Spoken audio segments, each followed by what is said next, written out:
Quick video, a bit of a breakdown of what we saw in the Vampire Coast tournament today, the tournament that Creative Assembly is holding. And we did see the Dowie twice, and I picked up the armies right off the stream. I went and got Pippington's army here and Indie Pride's army to look at the makeup to see what we could garner and watch the games. I'll go over a little bit of the analysis now. One of the things I said when we went over the Lords videos, I said the Rune Lord, hopefully they wouldn't touch it, but it might get more expensive. It looks like with this army completely recreated from the army they have here in the post screen, that there's 50 gold left over, so I'm guessing the Rune Lord has been made 50 gold more expensive, which is one of the things I thought. 50 or 100, I knew, well, when we figured they were going to change something, that was my guess. I'm guessing they didn't give Belegar regeneration or any of the Lord's regeneration, or we might have actually seen that. In today, there was two fights today, one against the Vampire Counts, which I'm going to, or Vampire Coast rather, which I'm going to focus on, and one against the Beastmen with Shetland Apache versus Talaxalan Soothsayer, which was, I saw what Shetland Apache was trying to do. It just didn't quite work out. You can watch the stream in Twitch, which is what I have pulled up here. The Ever Chosen Halloween Invitational quarterfinal. It's Total War official channel, and I'm sure it'll be up on YouTube very shortly. A few things that I want to talk about is the Runesmith doesn't look like it's been changed at all. I looked at every stat, every picture. It looks like it's precisely the same, and the only cost differential out of all of the units that are on here was most likely that Rune Lord, more expensive. It looks like the Rune Lord's exactly the same, and every other unit on here is exactly the same, including the cost of chevrons, unless something small has changed. Now, when we did our analysis, or just a brief overview of the Vampire Coast, I said Vampire Coast do not have the units to deal with the Dowie. They just don't. And the only units that I thought might be a bit scary was going to be the Morangol Haunters. And indeed, that's exactly what Indie Pride pulled up in his army. He brought two Morangol Haunters. They cause fear and terror. They're anti-infantry. They're armor piercing. They regenerate. They look like extremely good units, and they were amazing in this. But actually, Indie Pride did something very clever. I thought Silostra would be the Lord you would see, and what Indie Pride did was he actually selected Araness Assault Spite's faction of Sartosa, and didn't bring Araness Assault Spite, who's an anti-large. She's awesome, like she's completely awesome, but she's anti-large. She's not meant for the Dowie. Brought instead a vampire type Lord with Invocation and a Heck and sort of vampire magic, and then brought 5 of these Sartosan human troops, which was really interesting because they are very much like Marauders with great weapons. Very similar. Or Berserkers. They're kind of like in that range where they... Actually, more like Marauders with great weapons. They're a little bit better. They have 34 weapon strength, but their stats are close to the same. Their armor is a little bit better, and their leadership's around the same. So maybe they're worth 600 gold. I don't know. Something like that. 550, 600 is what I would guess.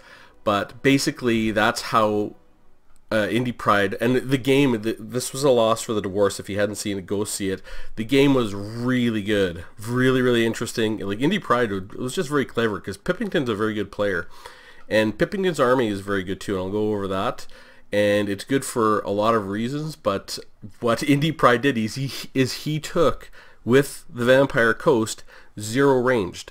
And this is one of the things that I thought when we were talking about this is that they just weren't going to be able to deal with Dowie ranged units. When we looked at it, and I know Indie Pride obviously put a lot of work into this because he won the match against Pippington. So clearly he's been playing, because he's like coming as a multiplayer player, but that's not his forte, right? In his videos you watch, Milk and Cookies Total War, he does a lot of things actually. He's a very, very diverse YouTuber, but multiplayer streaming like Turin and Janet and and these other players, it's not his thing. So he's obviously practiced a lot, worked very hard, and thought about his armies.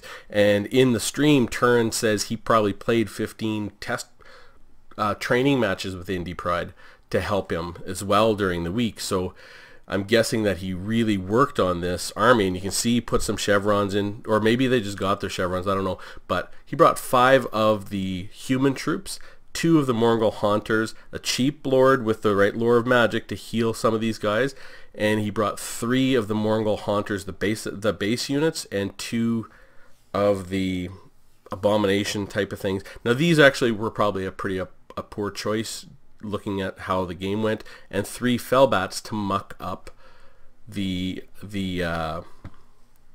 Rangers. So we talked about when I was going over what do you need to bring, I said, well, you know, base Dwarf Warriors are going to be good in this matchup, and in fact they're pretty decent. If you look at them compared to some of the crappier units on there, but they're outmatched by their Sartozan Free Company militia, because they have great weapons. They're outmatched, I don't know by a lot, but it looks like they're outmatched significantly if I'm looking at what these numbers ended up at. Yeah, they're outmatched sort of a 2-to-1 is what it looks like when they fight them. And really where the Dwarf Warriors are going to be excellent for is just soaking up damage and dealing with zombies and zombie pirates and all these kind of things.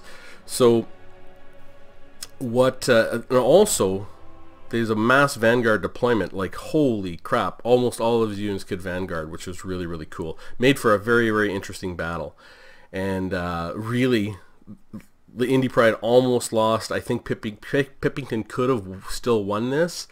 Just a few little miss micros here and there, and these Mongol Haunters, like the leadership, he allowed his leadership to get low, and the Mongol Haunters, they do cause fear and terror, which was a big deal, and it made the difference and won the day, because he brought like, this is his army.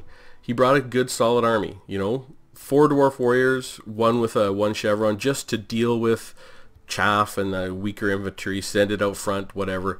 2 Longbeards, which we know are going to be excellent in this matchup. 2 regular Slayers and 1 Giant Slayer. Now the Giant Slayer I think was not the best choice, but had he may have been thinking, I want some armor piercing in case they bring a giant crab or something like that with heavy armor, which is a reasonable thing. And then he brought 4 Rangers, and this is sort of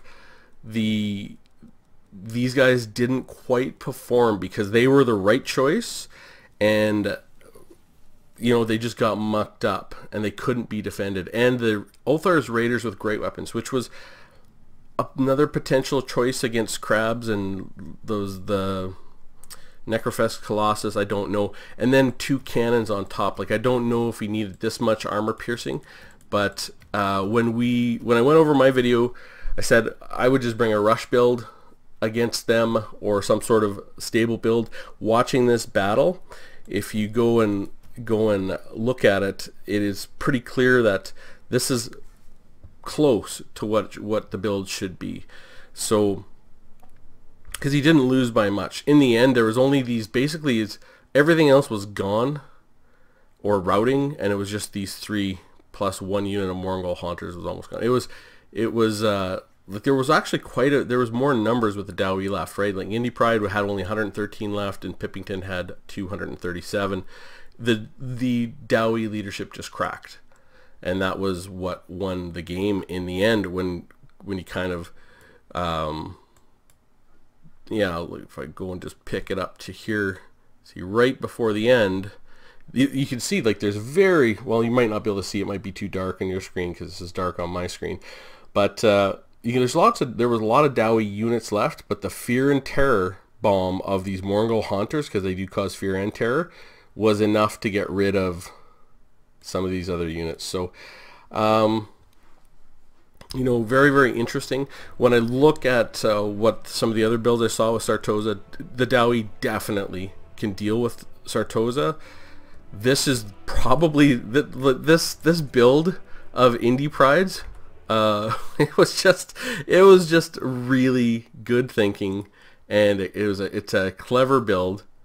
And, you know, yeah, like it's just smart. There's no ranged. Like, except, well, I mean, Indie Pride brought a Lord who did have range, but they got 26 kills. But really all anti-infantry. And these base units, the Sartosa Free Company, are Vanguard, and they are anti-infantry as well. But, you know, Longbeards can deal with them. I don't know what they come out for cost, but Longbeards can definitely deal with them. So that's not a major issue. Anyways, so don't really think you need cannons in this, or the Ulthor's Raiders, and the Giant Slayers. Maybe yes, maybe no. I would rather have these Dragonback Slayers because the speed in the Morgul Haunters is not that high. So the Dragonback Slayers would be able to take them down and take them out, because the Morgul Haunters have enough mass to plow through the Dowie. Like, I'll see if I can pick up like the very initial engagement. Yeah, there he is. And like, you can just watch. Maybe we'll see some. Maybe I'll turn the volume down. See if you can see him just plowing through. Yeah, he's just plowing through the Dowie. So I just back it up a touch. Okay, so yeah, I don't have really super good control, but basically that Morgul Haunter just pops into this front line and can go through the Dowie at will. And I think that is one of the things where, yeah, you can see he brings his Slayers in, but actually brings them in for the regular Morguls rather than the hero unit. And you can see the Fellbats are just landing on the basic Dowie infantry. And there are some summons that are brought in as well. Now, Pippington is trying to sort of hold this main side of the line, and he does end up holding it reasonably well, and sort of holds the front side of the line and takes that initial charge reasonably well, but never quite gets reformed because those Morgul Haunters are so disruptive. You can see this one's already through the line. Like, it's going to the left side of your screen, and it's going after the Lord now. And there's another one. He's just going after the, yeah, there he goes right in. He just like, they could just go at will through the Dowie front lines. Didn't have a whole lot of problem doing that. So anyways, now to deal with that, I think having the Dragonback Slayers there is very useful. Now there is a high potential that Ironbreakers could be extremely good in this fight. Like, I'm just gonna pick this up, but Ironbreakers may be the very best unit in this fight, because your satchel charges could do a ton of damage. Like, it really could be that your Ironbreakers are going to be the absolute very best. If they got charge defense against all, it would be hard for a Morgul Haunter to get through. You know, they might be the very best unit of all for the Dowie in this. And the only thing you worry about when you bring expensive units is that they're going to get hit by artillery. But maybe the Pirates of Sartosa don't bring a lot of artillery against the Dowie. I don't know. So I did make what I think would be a more capable army in this situation. And, you know, I think having a couple of Dwarf Warriors is always going to be good, because they can deal with chaff, they can, you know, deal with edge pressure. You can put them out front to take cannon shots if they have infantry in there. And I think they're very good. And Longbeards, I mean, you should always have Longbeards in any build, probably at least 2, but they handled the pressure quite well. I think putting them at their sort of their ideal state, which is the 4 chevrons, makes them really robust. And then the Warriors of Dragonfire Pass. Now, there are a lot of units with quote-unquote the hunger, which means I think they're weak to fire damage. So I'm assuming they're weak to fire damage. I did not see it on the stream if they were, but the Warriors of Dragonfire Pass could be reasonably good. Now, their bonus versus infantry won't matter, but here's where we can actually look at trying our Thane. And Thane might actually be good in this fight, because the Moringol Haunters and a lot of these units do not have good armor. They have like 50 armor or 40 armor. So your Thane might actually be reasonably good. And if you do give your Thane this thing, 22% weakness to fire, your Warriors of Dragonfire Pass will get a 44% increase to their damage if with the 22% weakness to fire and the regenerating weakness to fire. And that also brings a potential of Iron Drakes. And I did talk about that, bringing Iron Drakes might be a very good unit in this matchup. With the Thane, maybe this is a worthwhile combination. With the Thane that makes things weak to fire, your Warriors of Dragonfire Pass down the middle, supporting with the Iron Drakes, and of course the Dragonback Slayers, which can also make things weak to fire. So those 4 units might be an interesting combination. Now, I still think your basic Rune Lord is super good. Oh, I gotta take those chevrons off. Yeah, because that's 50 more gold. I still think your basic Rune Lord is going to be excellent in this matchup with the Master Rune of Wrath and Rune, and the Runesmith with the Rune of Wrath and Rune and the Hammer of Karak draws. You know, this combination is still is just, they haven't changed it very much. They just made the Rune Lord a little more expensive. He's going to come in instead of 962 in this configuration. It looks like he's going to be, you know, 1012, which is just fine.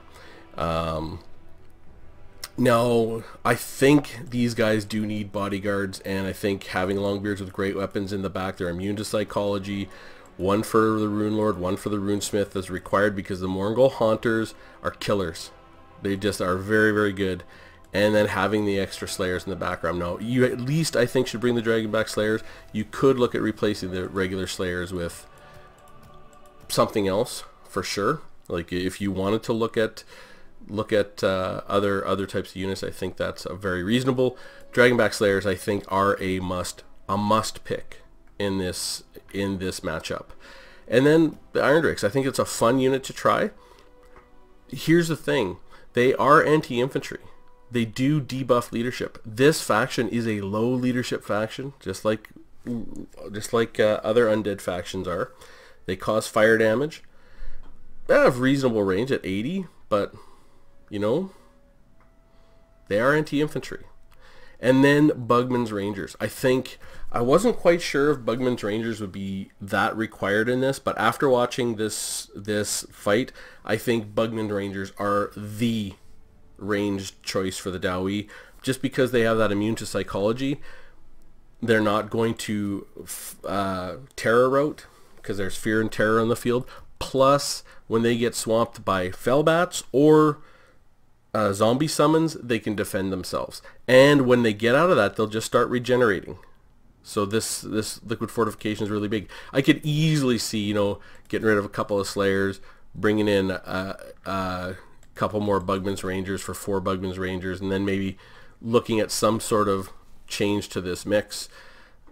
For sure, like there's just no doubt about it. Like the Bugman's Rangers are just an excellent choice. They have charge defense against large, and they have enough defense and the ability to heal after they've gotten beaten up to handle Fellbats and zombie summons. So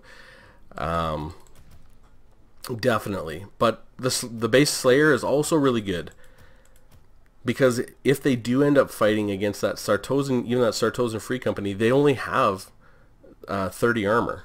The Sartos. It's not, you still don't want to fight against basic infantry, but when they only have 30 armor, it's not the end of the world, right? So your basic Slayers are very, very good. I don't think you need the giant Slayers in this matchup. If you do come up against crabs or the Leviathans, you know, your Slayers will still do the job. You know, we've tested that over and over, and your basic Slayers at 900 will still do the job. They will not pull quite as much value, or they won't pull value quite as fast as your giant Slayers, but they still will pull value in that matchup. So I think, you know, looking at this, having the Rune Lord now 50 gold more expensive, which is what it looks like to me, and looking at this very, very clever build from from Indie Pride, just really absolutely love the build. You know, with no ranged whatsoever, fundamentally. All infantry and monsters. Just brilliant. Because it overcame, like, his army had 3 Slayer units. You know, Pippington did not bring a weak army, and 2 anti-large cannons. You know, this Vanguard deployment though, it's I think aside from the Dowie, I think doing just better with a rush build in general. If this masked Vanguard deployment just can completely take artillery out of the game, because artillery, one of the reasons it's so good is you have time to beat up on certain units before they arrive, so you can get some value out of your artillery before the opposition arrives. But if if they can have a masked Vanguard deploy like this, where basically their whole army except for their leader, and even their leader I imagine has, I bet you Airness Assault Spite has Vanguard. Maybe she doesn't, but I would guess she does. I think it's probably a bad idea to bring artillery for Dowie in this matchup. You know, could probably make it work. You know, I wouldn't be opposed to maybe a couple of bolt throwers to bring its cheap artillery for very focused damage, where you can kind of focus, because they have anti-large, and maybe they can focus on the Mongol Haunters, and if they have to focus down Queen Bess or something like that. I got to see in this tournament Queen Bess in action, which was very, very good. I think it might have even been the very next, no it wasn't, it was a game against the Gobble King. Gobble King versus, oh shoot, who did he play? I can't remember the name, but yeah, in that matchup you get to see Queen Bess in action, and it's a very interesting piece of artillery. So do I think we'll see it as the Dowie? Probably not. You know, someone will bring it, but I mean, it won't be in the sort of competitive meta build, I don't think. But this is a great fight to watch. If you haven't watched the day, I would definitely go watch all the games. There's 2 games with the Dowie in it. Both of them losses, unfortunately. I think this game with Pippington, I thought he was winning. I thought he was gonna win, but the leadership, the 2 Mongol Haunters, like you know, he only had 113 units left. The Dowie had a lot left, but just managed to play a little bit better in the end, and this this leadership group for Indie Pride carried in the last bit of the game once they terror routed the Rune Lord for the Dowie. So I don't know, like when I watched this battle over, I honestly, when I watched this battle over, I could see the Thane being useful just as he was, like just as a base Thane, even with no abilities, to sort of help knock these guys down. Like, these guys have good armor piercing and they are anti-infantry. They will knock the tar out of a Thane, I'm sure, but useful. You know, a Thane could be useful in this, and with the ability to make them even weaker to fire, and a couple units can put on fire damage, maybe this is the Thane's niche. Now maybe they change the Thane and he can't make him weak to fire anymore. Who knows? You know, as long as no matter what they do, as long as the Silverhorn of Vengeance is no longer a thing, I'll be pretty happy, I think. And it looked like a surprising number of these units did not have a physical resist, so magic damage won't be that critical. I think just the basic, you know, just a basic rush build like this with a Dowie, where you can just get into their face if they're playing defensively with artillery, or they have a lot of range units, just getting into their face. You know, you put your 2 Dwarf Warriors out front, and if they get beat up a little bit on the way in, that's just fine. But the basic idea, you get into their face with a rush build, and if they Vanguard deploy, you're not anchored to a piece of artillery, and you can get the full use out of all your units. Like, you know, Iron Drakes don't care if you're starting, you know, 400 meters closer. They're just fine with that. And this, so it may be wishful thinking, because I predicted that the Iron Drakes might be useful in this matchup. So it could be me just wishing that this is going to turn out that the basic Iron Drake is, but I think they're going to be. Just looking at these units, they got nothing with armor. There's none of this. So why wouldn't you? You know, I get they got the really big monsters, but I mean, you got Slayers that could deal with that. So that's not an issue. And they have those vampires. Now those can be an issue. Now I did watch them They were brought in a few, and even though they don't have armor piercing, they are dangerous, and they will be dangerous against the Dowie. That's for damn sure. They are really good. I think they'll be expensive though, so when I look at how do you defend against that sort of business, you know, it's a Master Rune of Wrath and Ruin and Rune of Wrath and Ruin, and just focus fire. You have to focus the whole unit down because they have quote unquote the hunger, so they will regenerate completely if you let them, if you just leave them alone. So you have to focus them down really hard to sort of get them off the battlefield. So yeah, I'm sort of in this as a base package for the Vampire Coast. Boy, I want to make that mistake a lot. You know, it's kind of a robust sort of package with a little bit of worry, some room to really worry the Vampire Coast with the fire damage and the weakness to fire. Bugman's Rangers, that's so they can sort of handle themselves, and when the summon swarm or the fell bats die off, they can regenerate all their health back. They won't lose a lot of models. I think that's sort of, and then definitely need bodyguards for your heroes, for your Rune Lord and your Rune Smith. So the Morgul Haunter, they were just brutal. They went anywhere they wanted to. And by the way, I think the Gorbel is going to be like that too. The Gorbel has been buffed, and it looked pretty good from what I saw. So you know what, we're probably not going to see them against the Dowie. The game I saw against the Dowie is kind of classic, you know, Cygor summons, and it's a tough matchup for the Dowie, no doubt. But you know, we might revisit that because just because it's a tough matchup. But I like the Vampire Coast matchup. I still believe that that the Dowie have every tool they need to deal with this. This was just a very clever build by a clever guy in Indie Pride of Milk and Cookies Total War that won the day here. And you might see that build. I think this build just beats that one straight up. It just wins. And I think this style of build is going to be very successful against every other build, but maybe not. I mean, it's hard to say. I mean, I thought there would be 0 builds. I mean, you never know, right? I thought, well, maybe the vampires might be this good, and the Morgul Haunters might be amazing, and Xylostra. I thought she would be really good, and she is pretty good, but you know, that I saw her brought on her mount, which looked a little weird, and she wasn't ethereal, and I think it didn't seem to be the right way to do it in that matchup. But you know, everyone's learning the Vampire Coast. I'm learning it quick. I think this base build, if you were going to get on ladder and play the Dowie, and this is the time, because a lot of people are going to want to play November, whatever it is it November 6th? Is that the same day as the election? So November 7th, November 8th, whatever, the day this starts, this is going to be a field day for, you know, everyone who loves playing the Dowie, because there are going to be a ton of people playing the Vampire Coast.